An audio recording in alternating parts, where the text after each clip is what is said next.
Samantala, nagpahayag ng pangamba ang pamahalaang panlalawigan at mga residente ng Tawi-Tawi sa posibleng epekto ng standoff sa Sabah.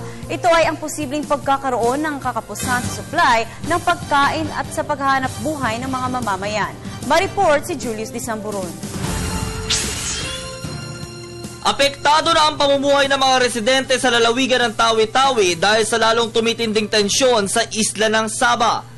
Ayon kay Tawi-Tawi Governor Haji Sadikul Adala Sahali, unti-unti nang nararamdaman ang food shortage dahil sinamantala ng mga negosyante ang sitwasyon kung saan nagtaasan ng pangunahing bilihin tulad ng pagkain, lalo na't hindi na makakapasok ang mga supply mula sa Sabah papuntang Tawi-Tawi. Nangangamba pa ang gobernador na baka lalo pang dadami ang mga Pinoy na mula sa Sabah na magsisiuwian sa Tawi-Tawi at lalo silang kakapusin sa supply ng pagkain.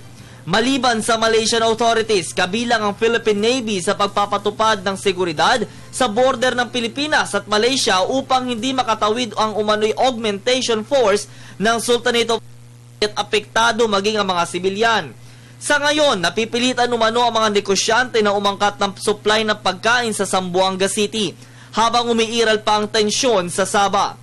Kasabay nito ay nanawagan si Sahali sa pamunuan ng Malaysian at Philippine government maging sa Sultanate of Sulu na pag-usapan sa mapayapang paraan ang pagresolba ng tensyon sa Sabah. Patuloy silang nananalangin na sana'y matapos na ang issue sa Sabah standoff dahil sobrang naaapektuhan ng sektor ng negosyo sa probinsya, partikular ang tao na bumibili ng mga produkto ng mataas na presyo.